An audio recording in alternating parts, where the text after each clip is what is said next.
نحمدہ ونصلی علی رسولہ الکریم اما بعد فاعوذ باللہ من الشیطان الرجیم بسم اللہ الرحمن الرحیم۔ عزیز طلباء طالبات السلام علیکم، میں ذیشان کمال اردو کے لیکچر کے ساتھ آپ کی خدمت میں حاضر ہوں۔ پیارے بچوں، آج ہم نے یہاں سے پڑھنا ہے کہ ہمیں اس بات کو بھی اچھی طرح ذہن نشین کر لینا چاہیے۔ یہاں سے لے کر 14 اگست 1947 کو پاکستان مارز وجود میں آ گیا، یہاں تک توجہ سنیے گا۔ ہمیں یعنی جتنے بھی پاکستانی ہیں ان کو مخاطب کرتے ہوئے مصنف کہتے ہیں کہ ہمیں اس بات کو ذہن نشین کر لینا چاہیے، ازبر کر لینا چاہیے کہ نظریہ پاکستان میں اسلامی زندگی اور قدروں کا تصور بنیادی حیثیت رکھتا ہے، کہ نظریہ پاکستان کی بنیاد نظریہ اسلام ہے۔ یہ میں پہلے بھی عرض کر چکا ہوں، نظریہ پاکستان کی بنیاد نظریہ اسلام پر ہے، یعنی اسلام کی بنیادی اقدار کو مد نظر رکھتے ہوئے اور اسلامی اقدار کی ترویج اور اشاعت کے لیے اسلامی اصولوں کے مطابق زندگی بسر کرنے کے لیے پاکستان بنایا گیا ہے۔ پاکستان کے نظریے کے پیچھے اسلامی نظریہ ہے، اسلامی نظریہ بنیاد ہے پاکستان کے نظریے کے پیچھے، اسلامی اقدار اساس بنی ہے پاکستان کے مارز وجود میں آنے میں۔ اساس کیا ہے؟ نظریہ اسلام ہے، نظریہ پاکستان کی۔ اب یہ اقدار کیا ہیں؟ اسلامی اقدار جن کے مطابق ہمیں پاکستان میں زندگی گزارنی ہے، جن کے مطابق اس اسلامی جمہوریہ پاکستان کے قوانین لاگو کرنے ہیں، جس کے مطابق ہمیں اپنی زندگیوں کو ڈھالنا ہوگا، وہ ہے اخوت یعنی بھائی چارہ۔ مومن مسلمان کا بھائی ہے، مسلمان آپس میں بھائی بھائی ہیں، رسول اللہ صلی اللہ علیہ وسلم نے واضح فرما دیا۔ اور پھر اخوت کیا ہے کہ اللہ کی رسی کو مضبوطی سے تھام لو اور آپس میں تفرقے میں مت پڑو، یہ ہے اخوت۔ ہمیں اس اخوت کو مد نظر رکھتے ہوئے زندگی گزارنی ہے کہ ہم سب آپس میں کیا ہیں، ہمارا آپس میں تعلق کیا ہے۔ اور اس کے بعد مساوات، برابری، کہ اگر کوئی اقلیت بھی اس ملک میں رہتی ہے، اگر کوئی اقلیت اس ملک میں ہے تو وہ بھی آزادی سے اپنی زندگی بسر کرنے کا حق رکھتے ہیں۔ اقلیتیں بھی برابری کے حقوق رکھتی ہیں، ان کے حقوق ادا کرنا ہمارا فرض ہے۔ وہ مذہبی طور پہ آزاد ہیں، وہ آئین پاکستان کو مانتے ہیں تو وہ مذہبی طور پر آزاد ہیں، ان پہ کوئی قدغن نہیں، وہ اپنی مذہبی رسومات ادا کر سکتے ہیں آزادی سے، وہ اپنے خیالات کا اظہار کر سکتے ہیں، لیکن ایسے خیالات جس سے انتشار پیدا ہو اور کسی دوسرے مذہب یا مسلک کی دل آزاری ہو، وہ شرارت ہے، خیالات کا اظہار نہیں ہے۔ یہ بات بھی ذہن میں رکھیے گا، کیونکہ اس بات کو لوگ وسیلہ بناتے ہیں انتشار پھیلانے کا۔ لوگ اس حق کو اس حق کا غلط استعمال کرتے ہیں۔ تو مساوات، برابری، اللہ تبارک و تعالیٰ نے قرآن مجید میں واضح فرمایا کہ کسی قوم کی عداوت تمہیں ناانصافی کرنے پر مجبور نہ کرے، تو یہ ہے مساوات۔ اس کے بعد عدل، انصاف کرنا۔ اللہ تبارک و تعالیٰ نے قرآن مجید میں حکم دیا عدل کرو کہ یہ تقویٰ کے زیادہ قریب ہے۔ تو عدل کرنا، انصاف سے فیصلہ کرنا، یہ ہے پاکستان کا بنیادی مقصد، کیونکہ یہ اسلام کی بنیادی اقدار ہے۔ جس نے اسلام کو دوسرے مذاہب سے فوقیت دی ہے، دوسرے مذاہب پر اسلام کو، اور اس کے بعد دیانت، کہ ہمیں ایمانداری سے، دیانتداری سے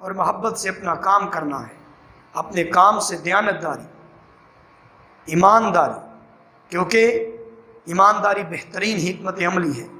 ہمیں کسی سے دھوکہ نہیں کرنا، کسی کو فریب نہیں دینا، ایمانداری اور دیانتداری سے کام کرنا ہے۔ یہی پاکستان کا مقصد ہے۔ خدا ترسی اور انسانی ہمدردی، ہمارے دل میں انسانی ہمدردی کا جذبہ ہو، کیونکہ کرو مہربانی تم اہل زمین پر، خدا مہرباں ہوگا عرش بری پر، اور یاد رہے جو رحم نہیں کرتا اس پر رحم نہیں کیا جاتا۔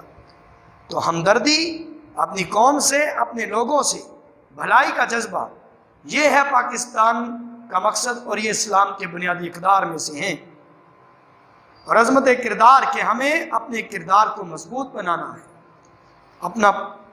اپنے اخلاق کو اخلاق فاضلہ تک فائز کرنا ہے، اخلاق فاضلہ پر فائز کرنا ہے۔ عمدہ چال چلن کے ذریعے اپنی قوم کو، اپنے ملک کو ترقی دینی ہے، اپنی قوم کو اپنے ملک کو بام ثریا تک پہنچانا ہے۔ ان تمام چیزوں کے بغیر جو مصنف نے یہاں لکھی ہیں، جو اسلام کی بنیادی اقدار ہیں، ان کے بغیر ہم پاکستان کو ترقی نہیں دے سکتے۔ پاکستان کسی طرح بھی آگے نہیں بڑھ سکتا۔ پاکستان کو ترقی دینے اور دوسری قوموں سے فوقیت دلانے کے لیے، دوسری قوموں سے آگے بڑھنے کے لیے ان تمام اقدار کو اپنی زندگی کا حصہ بنانا ہوگا۔ نظریہ پاکستان کا مقصد صرف ایک حکومت قائم کرنا نہیں تھا، جیسا کہ کچھ لوگوں کا خیال تھا کہ پاکستان صرف حکومت کے لیے بنایا گیا، جبکہ مسلمانوں کی حکومت تو دنیا کے کئی ممالک میں پہلے سے تھی۔ مسلمانوں کی حکومتیں تو ایشیا میں بھی ہیں، افریقہ میں بھی ہیں، کئی بر اعظموں میں ہیں مسلمانوں کی حکومت۔ تو حکومت کوئی اہم چیز نہیں تھی۔ حکومت کا تو کیا رونا کہ وہی کارزی شے تھی، نہیں دنیا کے آئین مسلم سے کوئی چارہ۔ تو حکومت کی بات نہیں، بلکہ پاکستان بنایا گیا اسلام کی ایک تجربہ گاہ کے طور پر، اسلام کے بنیادی اصولوں کے مطابق زندگی بسر کرنے کے لیے، تاکہ ایک ایسا ملک قائم کیا جائے جہاں مسلمان آزاد ہوں، جہاں وہ ایک کمزور اقلیت بن کر نہ رہیں، جہاں وہ اپنی مذہبی رسومات میں کسی کے محتاج نہ ہو، کسی کے غلام نہ ہو، ان کا نفس آزاد ہو، جہاں وہ آزادی سے زندگی بسر کر سکیں۔ پاکستان کا مقصد، نظریہ پاکستان کا مقصد اسلامی اصولوں کی ترویج اور اشاعت ہے، تاکہ ایک ایسا وطن حاصل کیا جائے جس میں حاکمیت اعلیٰ کا مالک صرف اللہ ہو، اور لوگ اسلام کے بنیادی اصولوں کے مطابق زندگی بسر کریں، اور پوری دنیا میں ایک مثالی حکومت قائم کی جائے، ایک مثالی مملکت کے طور پر پاکستان کو پیش کیا جائے، کیونکہ پاکستان پوری دنیا میں واحد ملک ہے جو دو قومی نظریے کی بنیاد پر بنا، یعنی پاکستان ایک نظریاتی ملک ہے اور اس کے پیچھے نظریہ اسلام ہے۔ پاکستان نظریہ اسلام کے نام پر بنا ہے۔ تو پاکستان قائم کرنے کا فیصلہ ہندوؤں کو بہت ناگوار گزرا۔ ہندو چاہتے تھے کہ وہ مسلمانوں کو اقلیت بنا کر رکھیں، وہ مسلمانوں پر ظلم کریں، مسلمان ان کے غلام بن کر رہیں، اور مسلمان کبھی غلامی قبول نہیں کر سکتا۔ مسلمان کسی غیر کے آگے سر نہیں جھکا سکتا۔ جس نے ایک اللہ کے سامنے سر جھکایا ہو، وہ کسی غیر اللہ کے سامنے اپنا سر کیسے جھکا سکتا ہے؟ مسلمان اسلام زمانے میں دبنے کو نہیں آیا، تاریخ میں یہ مضمون ہم تم کو دکھا دیں گے۔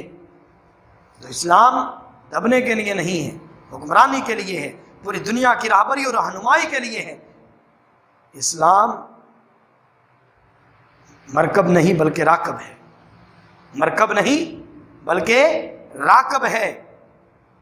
ہندوؤں نے پاکستان کا راستہ روکا۔ گاندھی نے کہا میں گیو ماتا یعنی ہندوستان کے ٹکڑے نہیں ہونے دوں گا۔ ماسٹر تارا سنگھ نے کہا کہ پاکستان میری لاش پر بنے گا۔ کسی نے کہا کہ بھارت اکھنڈ ہے، اکھنڈ رہے گا۔ لیکن مسلمانوں کے اندر آزادی کا جذبہ اب عروج پر تھا، اور ان کی زبان پر ایک ہی کلمہ تھا، لے کے رہیں گے پاکستان، بٹ کے رہے گا ہندوستان۔ پاکستان کا مطلب کیا؟ لا الہ الا اللہ۔ تو انہوں نے پوری کوشش کی کہ یہ مملکت قائم نہ ہونے پائے۔ کیوں؟ ان کو غرور تھا اپنی دولت پر، اپنی طاقت پر۔ لیکن جنوبی ایشیا میں ان کی اکثریت تھی، یہ بات سچ ہے کہ وہ تعداد میں زیادہ تھے، لیکن جب بھی حق سر اٹھاتا ہے تو باطل کا سر نیچا ہو جاتا ہے، باطل کو دبنا پڑتا ہے۔ یہ قرآن مجید کا فیصلہ ہے، وَجَاءَ الْحَقُّ وَزَهَقَ الْبَاطِلُ إِنَّ الْبَاطِلَ كَانَ زَهُوقًا، کہ اور حق آ گیا اور باطل مٹ گیا، بے شک باطل مٹنے کے لیے ہے، تو باطل کو مٹنا پڑتا ہے۔ حق کی ہمیشہ جیت ہوتی ہے، حق کی ہمیشہ فتح ہوتی ہے، سچ کبھی جھوٹ سے شکست نہیں کھاتا۔ چونکہ پاکستان کا مطالبہ حق اور انصاف پر مبنی تھا، اس لیے حکومت برطانیہ کو مجبور ہونا پڑا، اور قائد اعظم محمد علی جناح ایک پرخلوص قیادت تھی مسلمانوں کے پاس۔ قائد اعظم محمد علی جناح ایک رہبر فرزانہ تھے، جن کے بارے میں حضرت اقبال فرماتے ہیں، نگہ بلند سخن دل نواز جاں پر سوز، یہی ہے رخت سفر میرے کارواں کے لیے۔ یعنی ایک رہبر اور رہنما کی جو بنیادی خوبیاں ہوتی ہیں، قائد اعظم محمد علی جناح رحمۃ اللہ علیہ تمام خوبیوں سے آراستہ تھے۔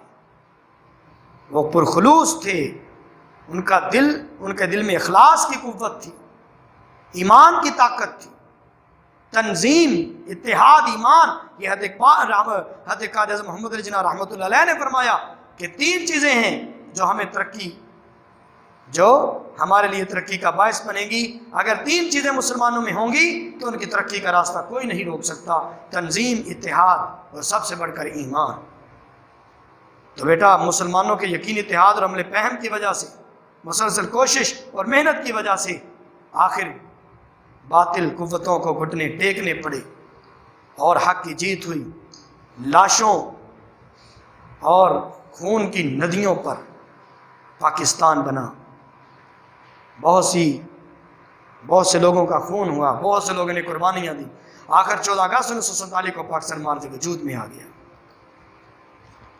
یہ آزادی کا دن آ رہا ہے، اس پر میں اسپیشل ایک پورا لیکچر آپ کو دوں گا۔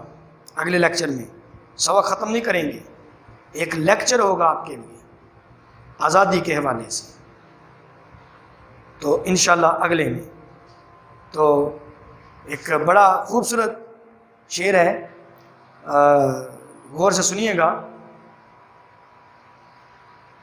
کہ یقین سے دوں اگر دیوار پر دستک، یہ میرا شعر ہے، یقین سے دوں اگر دیوار پر دستک تو ممکن ہے کہ کوئی در نکل آئے، تو ممکن ہے کہ کوئی در نکل آئے، تو ہمیں یقین سے دستک دینی ہے آپ پاکستان کے لیے، اس کی ترقی کے لیے، جس طرح اس کو حاصل کرنے والوں نے یقین سے دستک دی اور آخر دیوار میں بھی در پیدا کر دیا۔